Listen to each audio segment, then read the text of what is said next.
pictures from that third test match between India and England as the English players were consoling a very sad Mohammad Siraj. This was reminiscent of Ashes 2005, where very similarly an Andrew Flintoff was consoling a Brett Lee. A characteristic of some of the best English test sides that there have been over the years has been a fast bowling all-rounder who the crowd really likes to get behind and who can step up in crunch situations and be an absolute clutch player. Last night it was Ben Stokes who, with his amazing bowling spell and also his handy contributions with the bat and also that very important run out, became headlines once again, ensuring that England were able to close out that test match. Now Stokes has already done this multiple times and is already in the conversation for one of the greatest ever fast bowling all-rounders to be produced from England. And if you look at it purely from numbers, you will think that Stokes is the better batter, Ian Botham is the better bowler, but what you will miss out on is a larger than life figure, a superstar of England cricket and someone who is still very relevant in the circles. And this is where the game transcends the numbers itself, right? You look at these performances from players like Ben Stokes, you see the kind of clutch situations in which they raise their hands and step it up for their team. This is where you also look beyond the numbers to accommodate an English superstar, one of the greatest all-rounders to be ever produced from England.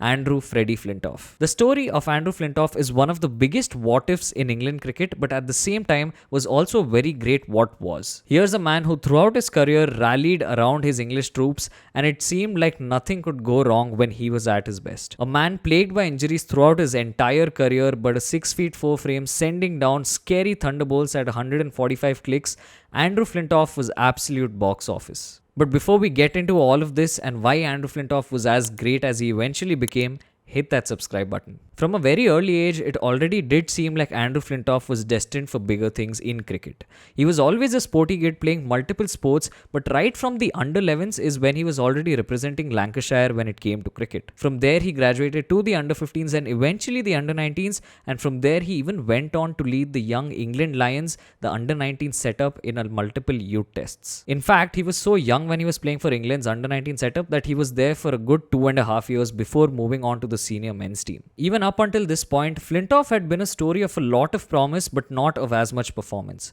In the youth test matches that he did play, he was of course the youngest player to get a century for the England Lions at the time, a record later broken by his son.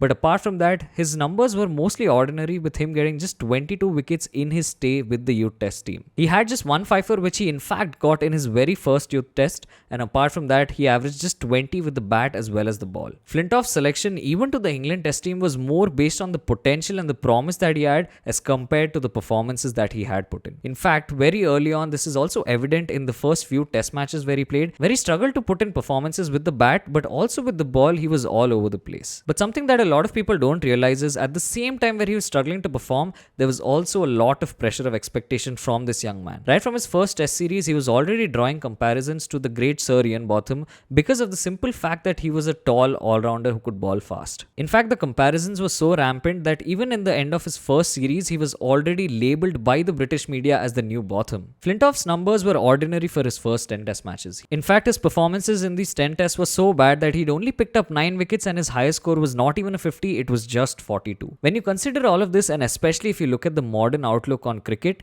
it should have made sense for Freddy Flintoff to have got dropped at that very time from the English team. In fact, by the turn of the century in 2000, there were already reports of the English management being unhappy with his fitness and his attitude towards the game. And eventually that's also what happened with Flintoff getting dropped from the test team in 2001. However, he did eventually make a comeback playing the test series versus India when England were touring them, but this was possibly the lowest ever moment he had in his entire career with respect to his performances with the bat. Across 5 test innings that Flintoff played in India, he scored just 26 runs, he got 2 ducks as well, but there was a small positive in the fact that he did pick up his first 4-wicket haul in test cricket. Now, while this video will mostly focus on test cricket, it is important to mention the first sort of breaking point and also the turning point for Flintoff in his career. It came in this very series against India, but not in the test setup. It came in the ODIs that followed right after. It was a 6 ODI series and India were leading 3-2 leading up to that final ODI. And it was in this final ODI that a young Andrew Flintoff was given the responsibility to ball that last over and possibly defend the target to ensure that England were able to draw this series 3-3. Eventually ended up doing that brilliantly, getting 2 wickets and ensuring that India were not able to cross the line. again. And as I mentioned to the Indian fans out there, this was also that very series where Flintoff, after this performance, took off his shirt and started waving it all around the ground. Now, of course, the favor was returned when Sourav Ganguly did the exact same thing at Lords, but that's for a different video. What's important to know is that this definitely sparked something in Flintoff, and the years that were to follow after this were going to be some of his best years in Test cricket. By 2002, England had gone to New Zealand for a tour for a 3 Test match series, and this is where Flintoff finally shone with the bat. Walking in at 106 for 5 with the English team under a slight bit of pressure to be able to set a good target for the New Zealanders to chase, Flintoff absolutely exploded. He played a lot of explosive cut shots and off drives to eventually stitch a beautiful partnership with Graham Thorpe, who in the same match scored a double century. Both the batters also batted at an extremely brisk pace, getting a 281 run stand in just 50 overs. Flintoff scored 137 of 163.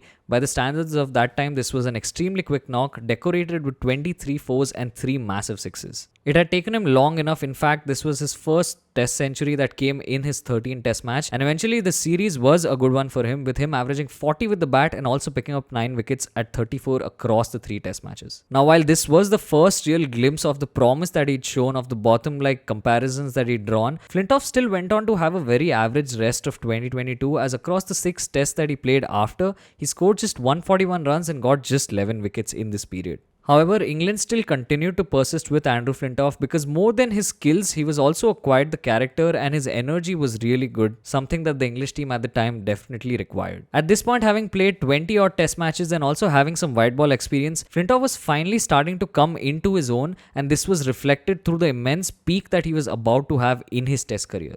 From 2003 to 2005 was some of the most glorious years that Flintoff had, and possibly one of the greatest ever peaks that we were to see in English Test history. From Jan 2003 up till the Ashes of 2005, Flintoff was an absolute force to reckon with. Across 31 Test matches that he played, he amassed close to 2,000 Test runs, getting 4 Test centuries during this period at an average of 43. Now, his batting performance alone would have been enough to guarantee a spot for him in that English Test side, but it goes a lot further.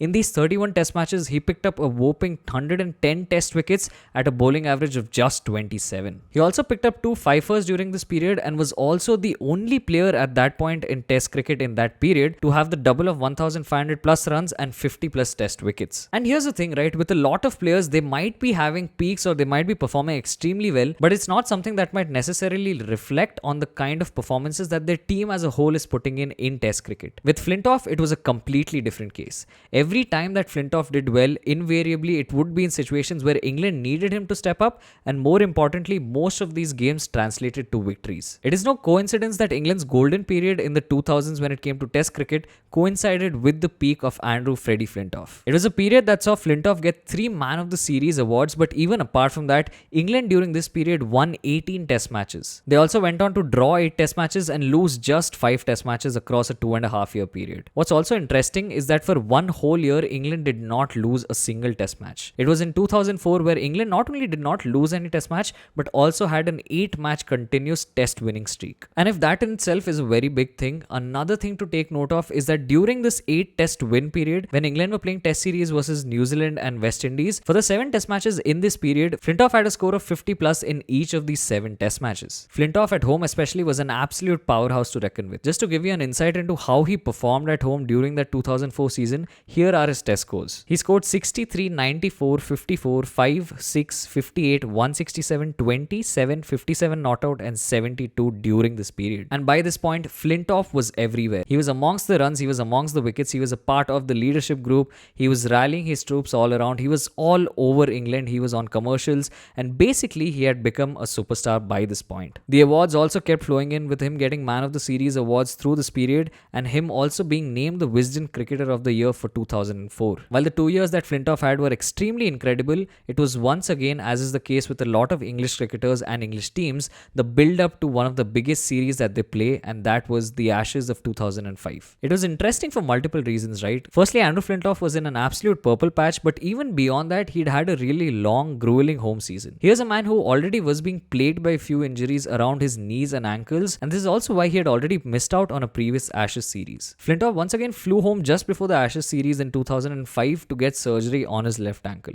However, unlike the previous times, this time was finally the time for him to shine. He had made a complete recovery right before the Ashes and even got to play one first-class game before coming back into the international setup. And this is where a script aligns like no other. To give you context on the importance of that Ashes, England had not won a single Ashes for the last 18 years. Considering that and considering that their premium all-rounder in Andrew Flintoff was going to be available for the series, it was setting up to be an absolute belter. The added fact that this was also one of Australia's strongest ever test teams with players like Justin Langer, Matthew Hayden, Ricky Ponting with the bat, and also the likes of Gilchrist with the wicket-keeping skills, and the bowlers in McGrath, Brett Lee and Shane Warne. Up until this point, Flintoff had already played 47 test matches, but he had interestingly not even featured for a single test match against the Australians. All of these things compounded together made this a huge occasion not just for English and the test series and the Ashes itself, but also personally for Andrew Flintoff himself. The first test at the home of cricket in Lords was almost an anticlimax. Flintoff returned scores of 0 and 3 with the bat.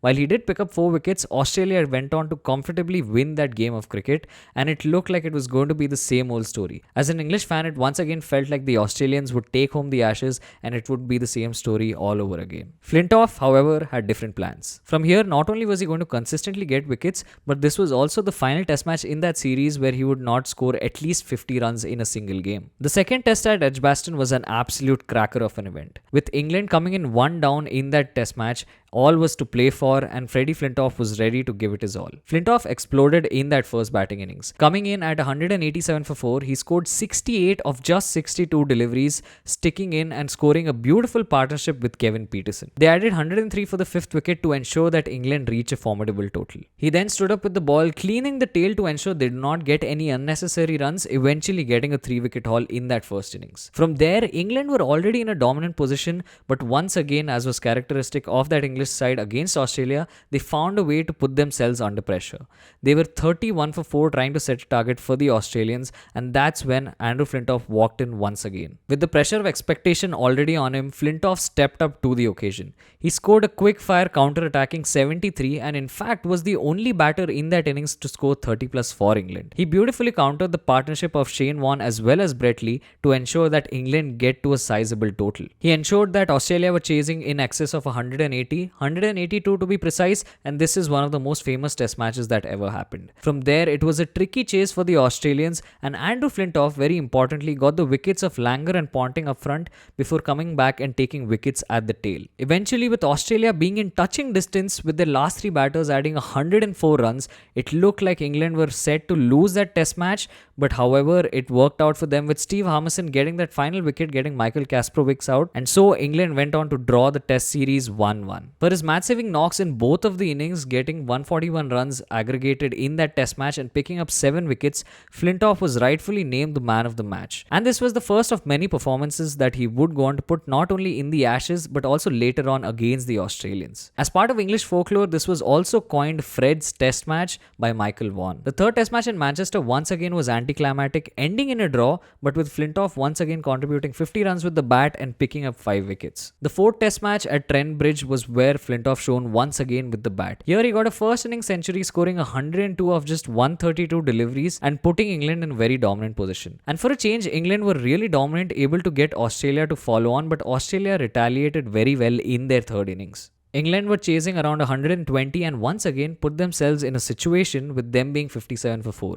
And yet again, no surprises here. Flintoff once again walked in, scored a crucial 26, stitching a partnership with Kevin Peterson to ensure that England batters were able to take this across the line, ensuring that they lead the series 2-1 moving into that final test match. With the final test at the Oval, it once again ended in a draw, with Flintoff once again getting a score of 50 plus and getting his maiden fifer versus the Australians. This ensured that the Australians would not get a really big score and England could come in and bat once again and ensure that this match would end in a draw. After what it felt like an eternity, but in reality was just 18 years, England had finally regained the Ashes. It was Andrew Flintoff here who was named the man of the series, and for the right reasons. This man scored 402 runs through the series with an average of 40.2 and he picked up 24 wickets at an average of just 27. Not only had Flintoff put in one of the greatest test performances through a series, but he'd also ensured that England would regain the Ashes, truly making him a complete superstar. And in fact, in a coincidence, in a very bottom-like style, he was also crowned the BBC Sports Personality of the Year in 2005. This was also the first time that a cricketer was getting this award, coincidentally after Ian Botham did in 1981. From here, Freddy took his game to another level when in 2006, in the absence of Marcus Trescothick as well as Michael Vaughan, he was named the captain of the England Test team. He in fact did really well, leading England to a 1-1 draw in the series that he played in India. He was prolific here too, getting 450s in just the 5 test innings that he played in India, and he also picked up 11 wickets on surfaces that really did not offer much to the seamers. But this crescendo was too good to be true and it had already lasted long enough. His ankle injuries were back. His left ankle injury in particular was back to haunt Andrew Flintoff, and it looked like it was going to be a long battle from here on out. While Flintoff was still only 28 years of age, his body had plagued him with a lot of injuries. There were a lot of times when he would still be playing white ball cricket, would be nursing some injury, would get injured and then go back into rehab. This had become a constant cycle, and up until 2008-9, it really seemed like a struggle for Flintoff to be able to consistently play a test series. While his performances were still good, they were definitely not up to the mark of what Andrew Flintoff at his peak was able to achieve. In fact, the 2006-7 Ashes was once again a disaster. While Flintoff was the captain for this Ashes, he definitely did not put in the best of performances, and that was simply because he did not have enough match practice. England eventually were humiliated by Australia, losing 5-0 in that Ashes. While Flintoff did get 250s on this test tour, he struggled with the ball, not able to ball a lot of long spells due to his injuries, and his off-field behaviour was also concerning. And this is how it had slowly but surely come to a point where Flintoff's body could not take it any longer. At the age of just 31, Flintoff announced that he would, in the 2009 Ashes, be playing his final test series before calling it quits. In true Andrew Flintoff style, however, this once again was a series to remember and one that would sign him off in a superstar fashion. Flintoff came into that second test match nursing a dodgy knee. It was of course at the iconic venue of Lord's, and he picked up a 5-wicket haul to ensure that Australia were not able to get the victory. During this performance, Flintoff also became one of the rare players to achieve the feat of being on both of the honours boards at Lord's, the bowling as well as the batting. And from there, in the 5th and final test match, Flintoff also got the crucial run out of Ricky Ponting to ensure that Australia don't gallop to victory. And in this fashion, England were able to eventually win that Ashes, regain it, win the series 2-1, and Flintoff signed off on an all-time high. For a man who had achieved all of those highs in cricket and yet decided to disconnect completely from the sport simply because of all of the pain it had caused him, from a man who was an absolute superstar, known even to the people who in England did not follow cricket, Andrew Flintoff will not be remembered for his batting average of 31 or the 219 test wickets that he eventually got. With him, it was a lot more than that. With Andrew Flintoff, it was the multiple generations he inspired, not just the ones that were to come and represent England later on, but also the older generations who did not believe that England cricket could be turned around in this fashion. He was definitely a showman and a superstar, but he also had extremely great cricketing prowess. Whenever we do have the conversations of the greatest all-rounders, not just in England but the world, and we look at it holistically, Flintoff's name will obviously come up in these conversations. This has been our video on Andrew Freddy Flintoff. If this is something you enjoyed, definitely leave your comments down below on any memories that you might have of him. Definitely like this video, share it with your friends. Also hype the video if you can so that it's pushed out to more people. All of our links are in the description. Give us a follow across socials. Thank you so much for watching. Peace.